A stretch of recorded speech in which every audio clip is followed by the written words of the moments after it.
পিস্তল নিয়ে দাদাগিরি, সেই ঘটনায় গ্রেফতার করা হলো জলঙ্গির তৃণমূল নেতাকে। একেবারে প্রকাশ্যে আগ্নেয়াস্ত্র উঁচিয়ে হুমকি দিতে দেখা যায় জলঙ্গির ওই তৃণমূল নেতাকে। গ্রেফতার করা হলো জলঙ্গির ব্লক সভাপতি ঘনিষ্ঠ সিরাজুল শেখ। আগ্নেয়াস্ত্র সহ তাকে গ্রেফতার করেছে পুলিশ, এমনই জানিয়েছেন পুলিশ সুপার। আইনের পথে চলবে, দায় এড়িয়ে দাবি ব্লক সভাপতির।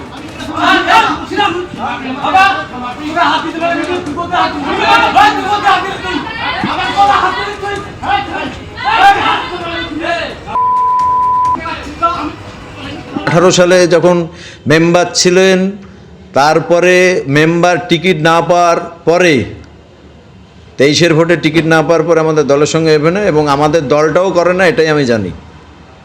আমি তো গত 4 মাস হলো, 4 মাসে দল আমার কোনো দলের সঙ্গে কোনো রকম তার যোগাযোগ নেই, কোনো রকম তার সঙ্গে লেনদেন নেই, যোগাযোগ নেই। আমরা পরে শুনলাম তাদের ব্যবসায়ী কারণে গণ্ডগোল। এলাকায় আগে চারিদিকে আমরাই বমবাজি, অনেক খুন খারাপি শুনতাম। এখন আপনারা দেখছেন যে কোনো কিছু সে অন্যায় করলে, সে তৃণমূলও যদি করে, তাও কিন্তু প্রশাসনের কাছে ছাড় নাই। এটাই আমরা ট্র্যাডিশন দেখছি, যেটা 34 বছরে জানা।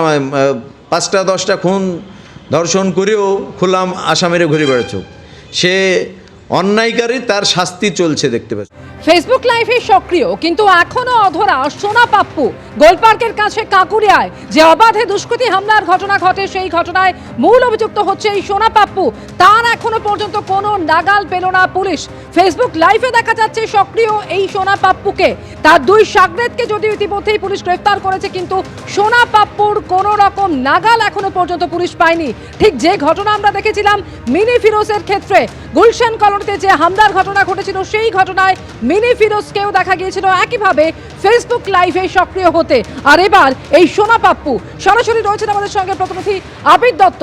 আবির, ফেসবুক লাইভ করছেন এই সোনা পাপ্পু, কিন্তু এখনো পর্যন্ত তার কোনো রকম নাগাল পাচ্ছে না পুলিশ। আসবো আমি তোমার কাছে, তবে তার আগে শুনে নেব ফেসবুক লাইভে ঠিক কি বললো এই সোনা পাপ্পু। এইবারের পর থেকে শুনতে পাচ্ছি সোনা পাপ্পুকে অ্যারেস্ট করতে হবে, কারণ সোনা পাপ্পু নাকি কোথায় ঝামেলা করেছে রবিবার দিন। সোনা পাপ্পুর রবিবার দিন মাঘী পূর্ণিমা, নিজের বাড়িতে মাঘী পূর্ণিমা ছিল, মানে আমার বাড়িতে মাঘী পূর্ণিমা ছিল। সকাল থেকে পুজোয় বসেছিলাম উপবাস করে, রাত্রি 10:30 পর্যন্ত পুজো চলেছে। আমার বাড়ির ক্যামেরাতেও আমি আছি, প্লাস আমার ওয়াইফ লাইভ ছাড়ছিল, সবাই নিশ্চয়ই দেখেছে। তো আমি সরাসরি আমার বাড়ির পুজোতে হাজির, সেখানে আমি ঝামেলা কি করে করতে যেতে পারি অন্য কোথাও? আর রইল, কারোর সঙ্গে যদি আমার ফটো থাকে তাহলে আমি দোষী হয়ে গেলাম। ফটো তো শুভেন্দু অধিকারীর সঙ্গে রাকেশ সিং এর আছে। রাকেশ সিং জেল খাটছে, 2 মাস হয়ে গেল রাকেশ সিং জেল খাটছে। তো শুভেন্দু অধিকারীকে কেন রাকেশ সিং এর দোষে শুভেন্দু অধিকারীকে কেন অ্যারেস্ট করেনি? তাহলে তো শুভেন্দু অধিকারীকেও অ্যারেস্ট করা উচিত।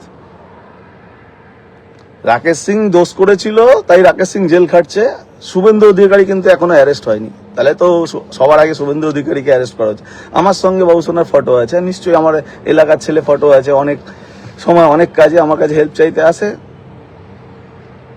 আমি জনপ্রতিনিধি হিসাবে আমার কাছে অনেকেই আসতে পারে।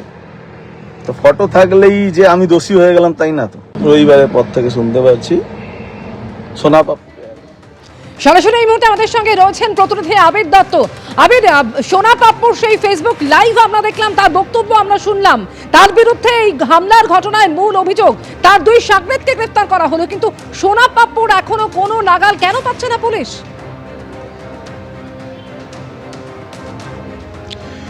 দেখো একেবারেই, এবং তোমাকে দুটো বিষয় বলবো, যে দুটো বিষয় পুরো ছবিটা স্পষ্ট করে দেবে। প্রথম, যে আজকে দুপুরবেলা সোনা পাপ্পু সোশ্যাল মিডিয়ার মাধ্যমে সে তার বক্তব্য রাখে। দ্বিতীয়ত, যেটা দেখা যায় যে আজকে আলিপুর আদালতে সকালবেলা যে 4 জনকে গ্রেপ্তার করা হয়েছে বলে পুলিশের তরফ থেকে জানানো হয়, সেই 4 জনকে যখন আলিপুর আদালতে পেশ করা হয়, সরকারি আইনজীবী সেখানে স্পষ্টত বলেন যে এই পুরো যে ঘটনাটি ঘটেছে কাকলিয়া রোডে, সেই ঘটনার কিংপিন তিনি কসবার একটি খুনের ঘটনায় তিনি জামিনে রয়েছেন, তার নাগাল পেতে হবে। এবং আগ্নেয়াস্ত্র কোথা থেকে পাওয়া গেল সেই বিষয়টা তারা জানতে চান।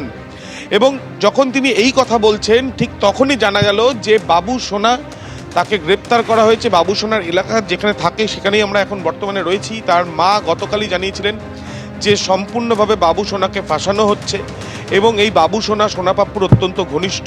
সোনা পাপ্পু নিজেও বলছেন যে বাবুসোনা তার কাছে আসে কখনো সাহায্য চাইতে, এবং এই যে সম্পূর্ণ ঘটনায় যে 3টি মামলা হয়েছিল তার মধ্যে একটি যেটা পুলিশের তরফ থেকে স্বতঃপ্রণোদিত মামলা পুলিশের গাড়িতে ভাঙচুরের, দ্বিতীয় এবং তৃতীয় মামলার পরিপ্রেক্ষিতে ধরপাকড় হয়েছে। এবং আমরা এখন রয়েছি বাবুসোনার পাড়াতে, এবং যে বাবুসোনা রাহুল দাস তার নাম, এবং সে ছাড়াও শুভ নামে একজনকে গ্রেপ্তার করা হয়েছে। এবং গতকাল এই হচ্ছে বাবুসোনার বাড়ি, যেখানে আমার ক্যামেরা পার্সন দেখাচ্ছে ছবি দিব্যেন্দু সিংহ। এই বাবুসোনার পরিবারের সদস্যরা তারা বর্তমানে এখানে নেই এমনটাই জানাচ্ছেন তার আশেপাশের প্রতিবেশীরা।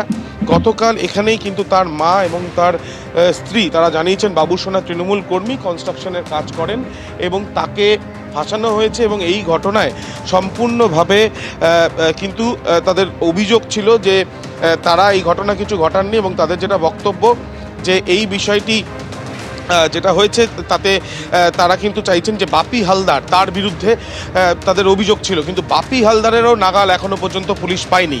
কলকাতা পুলিশ কমিশনার সুপ্রতিম সরকার স্পষ্টত জানিয়ে দিয়েছেন যে তিনি যেটা জানিয়েছেন যে এই ঘটনায় যে বা যারা জড়িত তাদেরকে ধরা হবে। শুরুতে 10 জন, আজকে সকালবেলা আরও 4 জনের গ্রেপ্তারির খবর পাওয়া গিয়েছিল, এবং আজকে দুপুরবেলা আরও 2 জন যাদেরকে পাওয়া গেল। তার মধ্যে এই যে বাবুসোনা 3টি এফআইআরের মধ্যে একটি এফআইআরে এফআইআর নেম সে, এবং তাকে যে গ্রেপ্তার করা হয়েছে সে হচ্ছে সোনা পাপ্পুর অত্যন্ত ঘনিষ্ঠ। কিন্তু পরিবারের সদস্যরা গতকালই জানিয়েছিলেন যে তাকে এই ঘটনার সঙ্গে বাপি হালদার সেও ক্রিমিনাল, তাকে ধরতে হবে, কিন্তু এখনো পর্যন্ত বাপি হালদার বা সোনা পাপ্পুর নাগাল পাওয়া যায়নি। এবিপি আনন্দ এগিয়ে থাকে, এগিয়ে রাখে।